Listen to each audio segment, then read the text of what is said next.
I want to talk about the GPW today. About to put the body back on for hopefully the final time.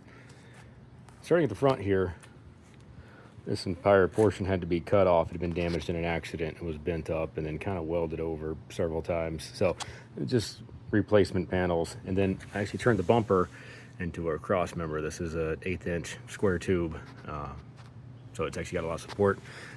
These hooks actually are welded on both sides and go all the way through. We have disc brakes, converted to a modern, well, CJ style steering box, non-power. I don't need it. There's the steering.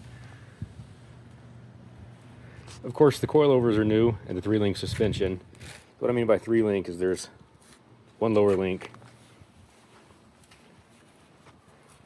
second lower link, single upper link that mounts to the top. You can kind of see it. Mounts to the top of the differential. And then of course, when you have a 3 or 4 link, you need a track bar. There's that part there. It does have a steering stabilizer. It's tough to get that to squeeze in there, but I got it. Track bar mount. Coilover towers. These are 2.5 boxes with 10 inches of travel. Sniper EFI. It's pretty cool. Engine, transmission, axles. Those are actually all stock. I didn't want to really modify. I know I did a lot of modification for the suspension, but I wanted to leave the engine, transmission, and transfer case and stuff like that pretty much alone. Rear suspension, a little more advanced. We've got what's called a cantilever. So you can see I've actually got the shock laying horizontal because I didn't want the big long shock coming up through the body of the Jeep. So I laid it at an angle, and this is called a bell crank. The pivot's down there, so basically the axle travels up, the shock travels back. It's very simple. It looks complicated, but it's actually extremely simple. It's one of the simplest machines that was invented something like 4,000 years ago. We had the limit strap. This thing, the 8-inch travel coilover back there, nets me, well, about 13 inches of axle up and down travel. So I had to limit strap it at 13 to protect the drive shaft. Because it's not very long. So, but 13 for a little Jeep like this is a lot of suspension travel. The rear of the Jeep pretty much had to be cut off too. I think the original owner had tried to pull a tree stump out of the ground or something.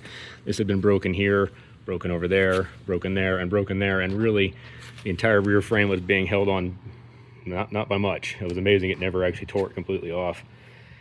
CJ2A muffler, very compact. The exhaust is all custom.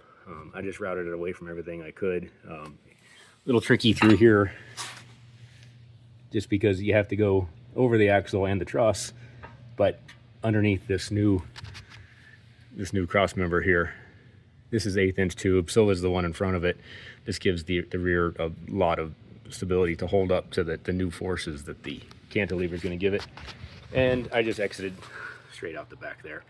You can kind of get a good view of the truss there, the brake lines, stuff like that.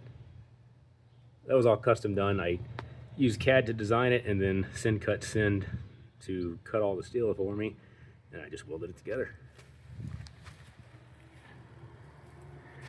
These reservoirs are going to get mounted actually to the body, which is over there right now.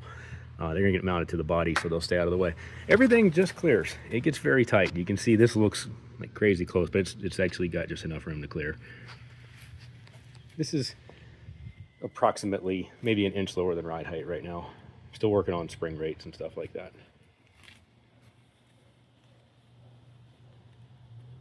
There you go.